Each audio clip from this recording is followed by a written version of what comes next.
ఈరోజు రేవంత్ రెడ్డి గారు మహబూబ్ నగర్ పర్యటనకు వస్తున్న సందర్భంగా మేము ఒకటే ప్రశ్నిస్తున్నాం. నీవు ఈరోజు ఏం ముఖం పెట్టుకొని మహబూబ్ నగర్లో రైతు పండుగ చేయడానికి వస్తున్నావు? రైతుల ఉసురు పూసుకున్నందుకు వస్తున్నావా? మరి రైతులకు రుణమాఫీ అన్నావు 2 లక్షలు, ఇంతవరకు రుణమాఫీ చేయలేదు. మరి రుణమాఫీ చేయనందుకు మహబూబ్నగర్ పర్యటనకు వస్తున్నావా? మరి రైతు భరోసా ఇస్తా అని చెప్పినావు, ఎకరానికి 15,000 ఇస్తున్నావు, రైతు కూలీలకు 12,000 ఇస్తున్నావు. మరి అవన్నీ ఇవ్వనందుకు వస్తున్నావా? ఇవాళ రైతులు ఉసురు పోసుకొని ఇవాళ పాలమూరు గడ్డపైనకి వస్తున్నావా? ఎందుకు వస్తున్నావు పాలమూరు పర్యటనకు? మరి ఏ ముఖం పెట్టుకొని, సిగ్గు లేకుండా ఏ ముఖం పెట్టుకొని రైతు పండగని ఇవాళ విజయోత్సవాలు చేస్తూ ఊరేగుతున్నారు? మీరు కేవలము మీ అధికారం కోసం, మీ షోకేసుల కోసము మీరు ఆర్భాటం చేస్తున్నారు తప్ప రైతులను పట్టించుకున్న పరిస్థితి లేదు. మీకు రైతుల మీద సోయే లేదు. ఇంతకు రైతులు గోసను మీరు పొట్టన పెట్టుకుంటున్నారు. ఈరోజు రైతుకు ఇస్తాన్న మాట ఇవ్వకపోవడం దుర్మార్గం. మరి ఈరోజు నువ్వు నిజంగా మహబూబ్ నగర్ జిల్లా బిడ్డవైతే మరి ఈ ఉమ్మడి పాలమూరుకి ఏం చేసినావు? మరి ఉమ్మడి పాలమూరుకి ఏం చేస్తున్నావు అని వస్తున్నావు? ఈరోజు యావత్తు ఉమ్మడి పాలమూరు జిల్లా ప్రజలందరూ అడుగుతూ ఉన్నారు.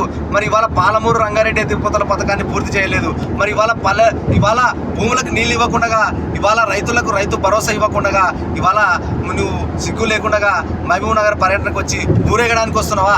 పేపర్లో కోట్లు ఇచ్చే ప్రకటనలు తప్ప ఇవాళ రైతు భరోసా ఇవ్వడం లేదు. రైతు రుణమాఫీ అన్నావు, ఆ రోజు 40 లక్షల మందికి రైతులకు రుణమాఫీ 30,000 కోట్లు అన్నావు. మరి కేవలం చేసింది నువ్వు 22 లక్షల మందికి కేవలం 18,000 కోట్లే చేసినావు. అంటే చెప్పేది ఒకటి, చేసేది ఒకటే.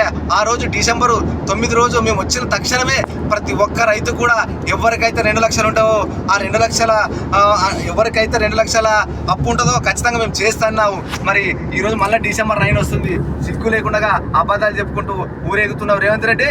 కేవలం నువ్వు మూటలు మోస్తూ ఢిల్లీకి మూటలు మోయడానికే తప్ప నువ్వు ఈ రాష్ట్రంలో ఉన్నటువంటి రైతులకు పరిపాలన చేయలేవు, ఉద్యోగులకు న్యాయం చేయలేవు, నిరుద్యోగులకు ఉద్యోగాలు ఇవ్వలేదు, మరి భూములకు నీళ్ళు ఇవ్వలేదు. ఎక్కడ నీ గ్యారంటీలు అన్నావు, 6 గ్యారంటీలు అన్నావు. 6 గ్యారంటీలు 420 హామీలు. నువ్వు పక్క 420 కావడమే తప్ప నువ్వు 6 గ్యారంటీలు అమలు చేసే వ్యక్తివి కాదు. నువ్వు 429 హామీలను కూడా అమలు చేసే పరిస్థితి లేదు. ఇవాళ నువ్వు చెప్పిన గ్యారంటీలలోనే ఏ గ్యారంటీలు చెప్పినావు చెప్పు. ఇవాళ నీకు దమ్ముంటే చెప్పు, నువ్వు ఏ గ్యారంటీ చెప్పినావు. మరి విద్యార్థులకు విద్యా భరోసా కార్డు అన్నావు, అది లేదు. మరి ఇంకా అదే విధంగా రైతులకు మరి భరోసా అన్నావు, అది లేదు. ఇంకా మహాలక్ష్మి అన్నావు, లేదు. నిరుద్యోగ వృత్తి అన్నావు, లేదు. మరి ఇంకా ఇంకా ఇంకా చాలా చాలా హామీలు ఇచ్చినావు. మరి ఈ రకంగా ఇచ్చి అన్ని కళ్ళబల్లి మాటలు చెప్పి చేతగాని పరిపాలన చేస్తున్నటువంటి రేవంత్ రెడ్డి, నీకు ఈ ఉమ్మడి మహబూబ్ నగర్ జిల్లా పైన కాలు పెట్టే నైతిక హక్కు లేదు. ఇవాళ పాలమూరు జిల్లా, ఒకప్పుడు పాలమూరు జిల్లా అంటే వలసల జిల్లా. కేసీఆర్ గారు ముఖ్యమంత్రిగా ఉన్నప్పుడు ఈ జిల్లాను వలసలు ఆపి మరి పాలమూరుని పచ్చగా చేసినటువంటి ఘనత కేసీఆర్ గారిది.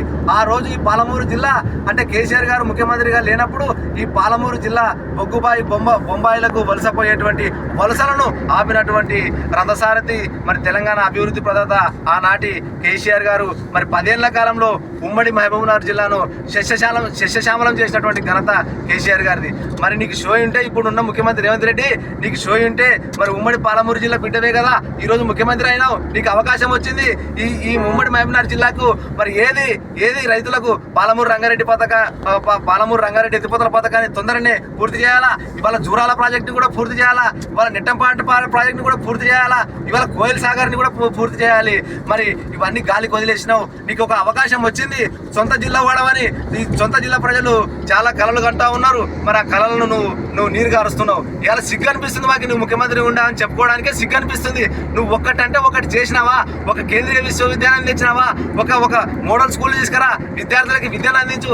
ఇవాళ ఎక్కడ చూసినా రాష్ట్రంలో ఉన్నటువంటి గురుకుల పాఠశాలలో కానీ, సాంఘిక సంక్షేమ పాఠశాలలో కానీ, మరి హాస్టల్స్లో కానీ, మైనార్టీ గురుకులాలలో కానీ, మరి ప్రభుత్వ పాఠశాలలో మధ్యాహ్నం భోజనం తినే మధ్యాహ్న పథకంలో కూడా ఇవాళ ఫుడ్ పాయిజన్. ఎక్కడ భోజనంలో పురుగులు, అన్నంలో పురుగులు, సాంబార్లో పురుగులు వచ్చి ఇవాళ హాస్పిటల్ పాలై ఇప్పటికే ఈ రాష్ట్రంలో 48 మంది విద్యార్థులు పొట్టను పెట్టుకున్నావు. రేవంత్ రెడ్డి బిడ్డ, నీకు ముఖ్యమంత్రి హోదాలో ఉండే హక్కు లేదు. తక్షణమే నువ్వు ఇవన్నీ డిమాండ్స్ నెరవేర్చిన తర్వాతనే మహబూబ్ నగర్ గడ్డ మీద కాలు పెట్టి నీ రైతు పండుగ చేసుకో. కేవలం రైతు పండుగ కానీ రైతులను కళ్ళ బొల్లి మాటలు చెప్పి నాశనం చేసే పరిస్థితిలో ఈ కాంగ్రెస్ ప్రభుత్వం ఉంది. కాబట్టి ఖబర్దార్ రేవంత్ రెడ్డి, నీవు ఖచ్చితంగా ఇచ్చిన హామీలు నెరవేరిస్తేనే ఈ ప్రాంతంలో తిరుగుతావు, లేకపోతే ఈ ఉమ్మడి పాలమూరు బిడ్డలు నిన్ను తరుము కొడతారని డిమాండ్ చేస్తూ హెచ్చరిస్తున్నాం.